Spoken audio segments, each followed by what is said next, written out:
तो हरपाल नाम के एक भक्त थे भगवान के, खूब भजन करते थे, खूब साधना करते थे, नाम जप करते थे, कथा सुनते थे, लेकिन वो ब्याह नहीं कर रहे थे। क्यों? उनकी इच्छा थी कि जैसा मैं भजन करता हूं, जैसी मेरी भक्ति है, जैसा मेरा भाव ठाकुर जी के प्रति है, ऐसी कन्या मिले तो मैं ब्याह करूंगा, नहीं तो जीवन भर ऐसे ही रहूंगा। तभी उनके किसी रिश्तेदार ने आकर के बताया, बोले तेरे लायक कन्या मिल गई मुझको। तो हरपाल जी बोले क्या क्या गुण है उस कन्या का? बोले उस कन्या ने शर्त रखी है, मैं उसी से ब्याह करूंगी जो रोज 1000 संतों को प्रसाद पवाता हो। हरपाल जी बोले अब तो मुहूर्त भी नहीं निकलवाना, कल ही ब्याह करवा दो मेरा। ऐसी कन्या से तो मैं बिना मुहूर्त के ब्याह करूं। मुहूर्त उसके संग देखा जाता है जिसके संग यह संकोच हो या फिर यह दुविधा हो कि पता नहीं जीवन कैसा चलेगा। इससे तो मुझे भरोसा है बढ़िया जाएगा मेरा जीवन, इसी से ब्याह करा दो। कन्या ने शर्त रखी, हरपाल जी हम आपसे ब्याह तो कर रहे हैं पर हमारी शर्त मंजूर है ना, रोज 1000 संतों को प्रसाद पवाना पड़ेगा।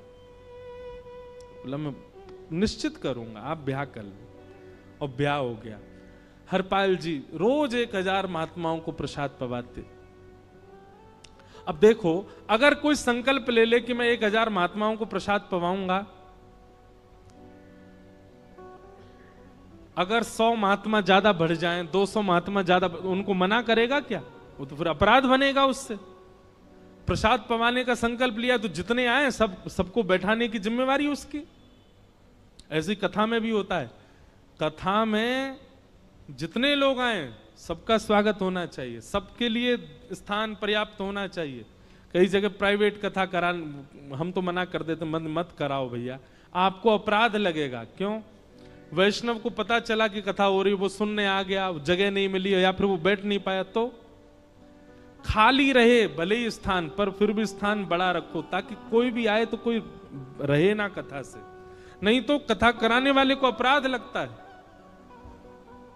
वैष्णव बिना सुने चला गया। तो हरपाल जी ने नियम ले लिया, रोज 1000 महात्माओं को भोजन कराते। अब 1000 की जगह कभी कभी 1200 भी हो जाते, 1300 भी हो जाते, 1500 भी हो जाते, लेकिन हरपाल जी करते कुछ नहीं थे। कमाई का कोई जरिया नहीं था, केवल दादा परदादाओं की पुश्त से जो उनके पुश्तैनी धन था उसी को ही खर्च करते जा रहे थे।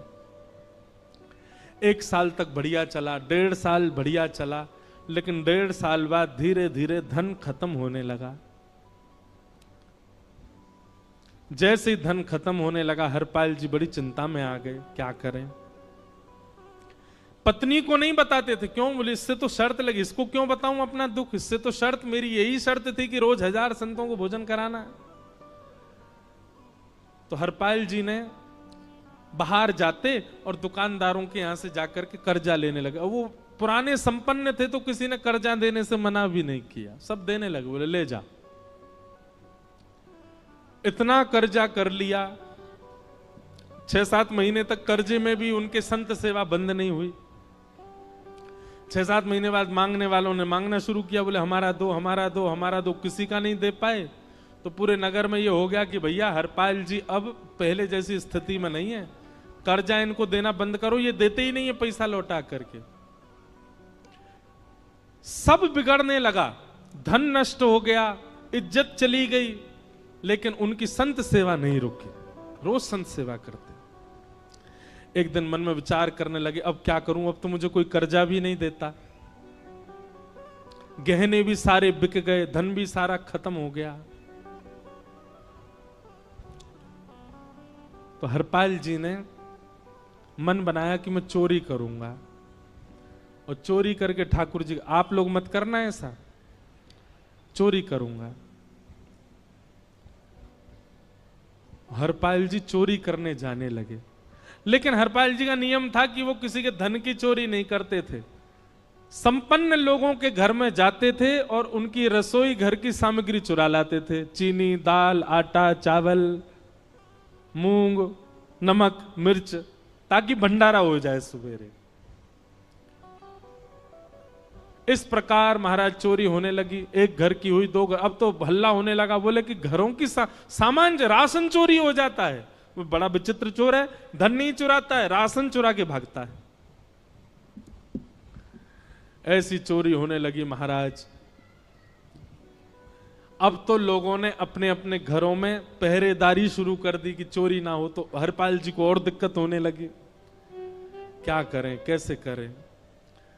धीरे धीरे हरपाल जी इस स्थिति में आ गए कि अब संपन्न लोगों के यहां उन लोगों को ढूंढते जो ना कभी संत सेवा करते ना वैष्णव सेवा करते, और उन लोगों के यहां जाकर के थोड़ा बहुत धन चुरा लेते, स्वर्ण चुरा लेते।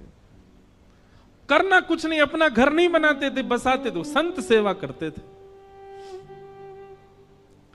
ठाकुर जी रीझ गए हरपाल से। ठाकुर जी बोले, देखो ये सब चोरी कर करके और मेरे संतों को पवारा है। ठाकुर जी बोले, इस पर अनुग्रह करने जाना। भगवान सिंहासन से उठ करके तैयार होने के लिए गए, और बढ़िया महाराज नकली सी मूछ लगा करके, ऊपर सिर पर पाग पहन करके, और थोड़ा पेट सा बाहर निकाल के, गले में खूब सारी जंजीर डाल के, हाथों की हर उंगली में अंगूठी पहन करके, सोने की जूतियां डाल करके, कौंधनी सोने की पहन करके, और एक बैंत समझते, वृद्ध लोग लेकर के चलते, बैंत, सोने का मड़ा हुआ बैंत लेकर के ठाकुर जी तैयार हो गए, एक सेठ जी बन गए। लक्ष्मी भैया ने पूछा, भगवान बड़ा सुंदर स्वरूप धारण किया, कहां जा रहे हो? बोले, अपने भक्त से मिलने जा रहे हैं। रुक्मणी जी बोली, मैं भी चलूंगी। भगवान बोले, तुम मत चलो, तुम उसको पहचान नहीं पाओगे, तुमसे अपराध बनी जाएगा। बोले, नहीं नहीं, भक्त दर्शन करने मैं तो जाऊंगी। भगवान बोले, जल्दी तैयार हो जाओ। सब लोग इधर देखो, वहां से कोई सामग्री आ रही है, कथा यहां हो रही है, इधर देखो, और फिर हम आंख बंद कर लेंगे, चाहे आप कहीं देखो। आंख खुली है तो हमको ही देखो।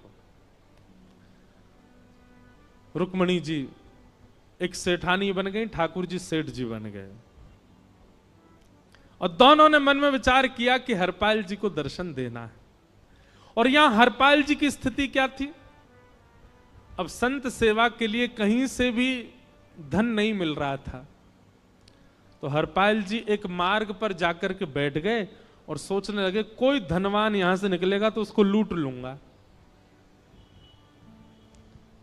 और लूट के भाग जाऊंगा, सारा धन संत सेवा में लगा दूंगा। तभी उस मार्ग पर कोई और तो आया नहीं, ठाकुर जी सेठ बन करके आ गए। और महाराज खूब सारे गहने पहन करके, पाग बढ़िया सोने की जड़ाऊ पाग पहन करके, ऐसे वस्त्र पहन करके, और छम छम करते चलते आ रहे हैं। उन गहने ही बज रहे हैं ठाकुर जी के।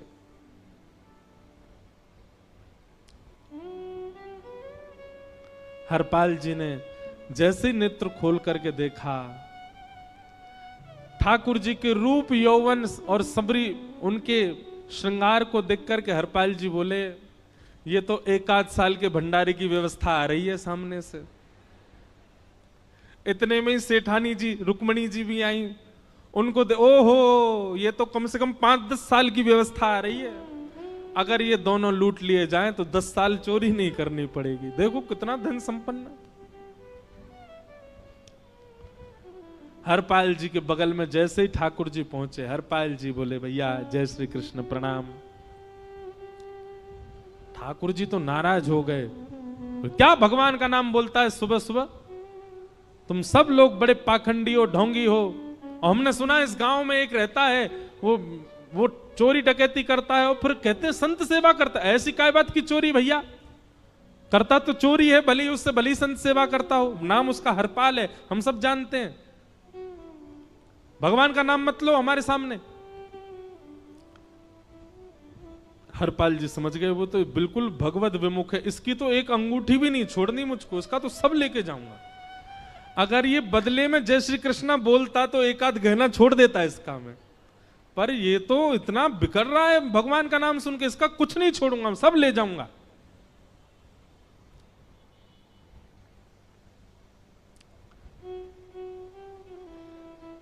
हरपाल जी बोले, हाँ भैया, एक रहता तो है डकैत इस गांव में, और उसका कोई पता नहीं है, वो कभी भी आ जाता है। लेकिन एक मार्ग जंगल में होकर के है, उसमें गांव में नहीं जाना पड़ता। जंगल से गुप्त चुप निकल करके पूरे गांव पार हो जाएंगे, आप शहर पहुंच जाओगे। उसका रास्ता मुझे ही पता है। सेठ जी बोले तो तुम हमको पार करवा दो। हरपाल जी बोले मैं पार तो करवा दूंगा, लेकिन भगवान मेरे घर कुछ मेहमान आए हैं, उनके भोजन आदि की व्यवस्था के लिए मैं तो बाजार आया था, मेरे पे धन नहीं है। आप यदि मुझको कुछ दे देंगे तो मैं घर पर व्यवस्था करके आऊंगा, तुरंत आपको लेकर के गांव पार करवा दूंगा। ठाकुर जी ने उसको कुछ सोने की मोहर दे दी। बोले लो तुम अपने घर की व्यवस्था कर आओ। हरपाल जी ने सामग्री खरीदी, घर पर पहले व्यवस्था करके आए। बोले आज की व्यवस्था हो जाए, क्योंकि आज तो 10 साल का सब चोरी करना समय लगेगा। पत्नी से कहा भोजन प्रसादी बनाओ, संतों को पवाओ। संत पूछेंगे मैं कहां है, तो कहना कि आप लोगों की 10 साल की व्यवस्था करने गए आज। हरपाल जी लौट करके आए और सेठ जी से कहा आइए आइए चल दीजिए मेरे साथ और हमारे संगी चलना बिल्कुल। ठाकुर जी रुक्मणी जी चलने लगे। जैसे ही विहंगम जंगल में पहुंचे, भयंकर भयावह जंगल, बीच जंगल में जैसे ही पहुंचे, हरपाल ने पीछे मुड़ करके देखा, दोनों चले आ रहे हैं।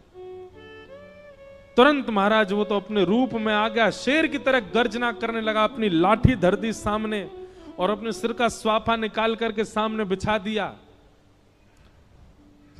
भगवान जो सेठ जी के रूप में आया, भगवान बोले भैया ये क्या कर रहे हो? बोले मैं ही हरपाल हूं।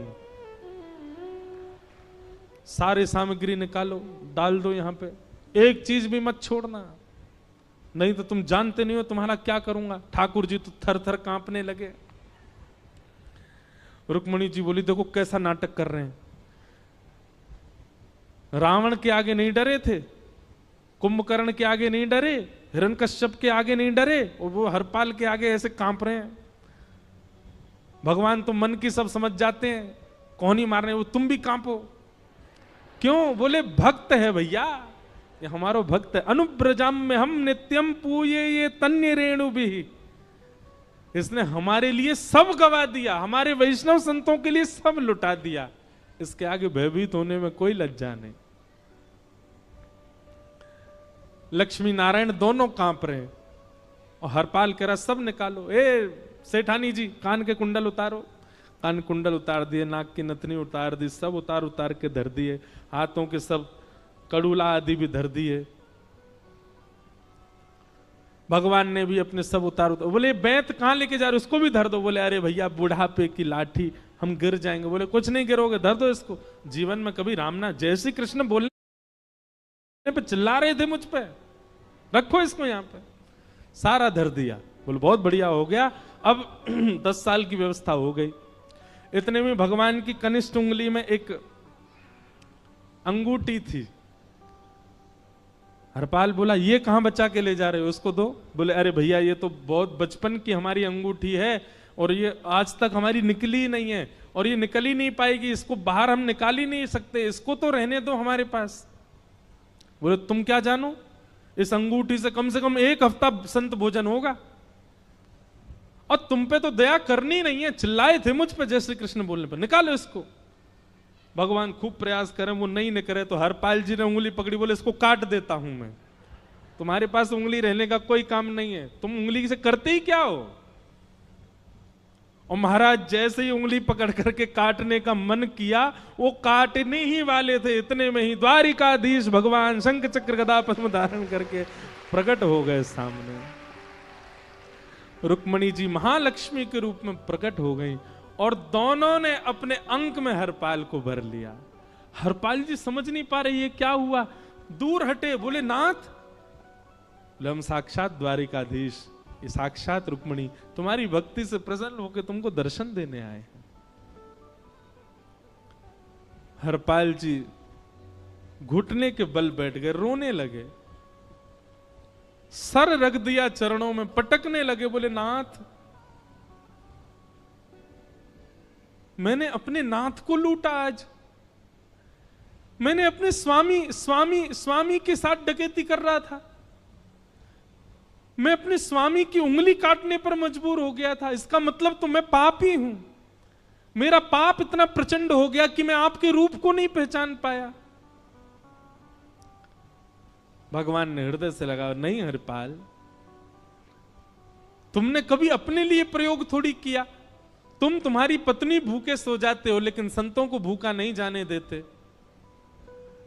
ठीक है, उसके लिए भले ही तुमने वह गलत मार्ग अपनाया जो नहीं अपनाना चाहिए था, परंतु उसमें उद्देश्य कोई और तो नहीं था, मेरे जनों की सेवा ही तो थी, मेरे वैष्णवों की सेवा। और देखो हरपाल, एक मेरी बात सुनो, आज तुम्हारे मन में ग्लानि होती है कि तुमने दूसरों का धन हड़प करके और उससे संत भोजन कराया। वास्तव में इसका विधान शास्त्रों में यह बताया गया, जिसके धन से भोजन बना और संतों ने पाया, परोसा भले ही किसी ने भी हो, कार्यक्रम भले ही किसी ने भी कराया हो, पर धन जिसका लगता है पुण्य उसी को मिलता है। तुमने तो अपने गांव के, शहरों के उन लोग जो कभी संत सेवा नहीं करते थे, उनके धन चुरा चुरा करके उनको पुण्य बांटा है। तुमने कुछ गलत नहीं किया है। हां, अपने प्रयोग में यदि लेते तो पाप हो जाता, लेकिन तुमने तो एक रत्ती भी अपने प्रयोग में नहीं ली, सब संतों में लगा दी, और जितने लोगों का धन चुराया उन सबको पुण्य प्रदान कर दिया। हम तुमसे बड़े प्रसन्न हैं। हरपाल जी चरणों से लिपट गए, बोले नाथ आप बड़े कृपालु, बड़े दयालु। भगवान बोले अब हमने दर्शन दे दिया, अब हम जाएं। और सुनो, ये सारा धन हमने दिया है, 10 साल का नहीं होगा इससे। तो बोले जब तक तुम जीवित रहोगे तब तक की सेवा बनेगी, इससे संत सेवा चलती रहेगी। ये सारा धन आभूषण हम लेकर के इसीलिए आए थे, ताकि तुमको अब कभी किसी से मांगना ना पड़े, किसी से हड़पना ना पड़े। भगवान जाने लगे तो हरपाल जी चरणों में गिर गए, बोले नाथ आज मैं आपके दर्शन कर पाया, मैं संत सेवा कर पाया, इसमें सबसे बड़ा योगदान मेरी पत्नी का है। उसने नियम नहीं बनाया होता तो शायद मैं कभी ऐसा नहीं करता। आप उसको दर्शन दिए बिना जाएंगे, मैं उसको क्या बताऊंगा? मैं उससे जाके कह भी नहीं पाऊंगा कि आप मुझे मिले, और उसकी वजह से आप मुझे मिले, कृपा कर उसको दर्शन दे दीजिए। ठाकुर जी बोले ठीक है। तुरंत लक्ष्मी नारायण भगवान ने छोटे छोटे बालकों का रूप धारण कर लिया और हरपाल जी की गोद में बैठ गए, और हरपाल जी अपनी गोद में लेकर के ठाकुर जी को घर पर आए, और आकर के अपनी अरे सुनो देखो कौन आए हैं। जैसे बाहर आकर के देखा तो नन्हे से ठाकुर जी, नन्ही से रुक्मणी जी गोद में बालकों की भांति बैठे हैं। बोले अरे इतने सुंदर सुंदर बालक। बोले बालक नहीं है, ये साक्षात जगन्नाथ भगवान, साक्षात रुक्मणी जी, साक्षात द्वारिकाधीश हैं। तुरंत ठाकुर जी अपने रूप में प्रकट हो गए और दोनों दंपति को दर्शन दे करके भगवान वहां से प्रस्थान कर गए। बोलो भक्त वत्सल भगवान। तो एक भक्त जीवन संगी का प्राप्त होना भगवत दर्शन तक ले जा सकता है आपको। अब जिनके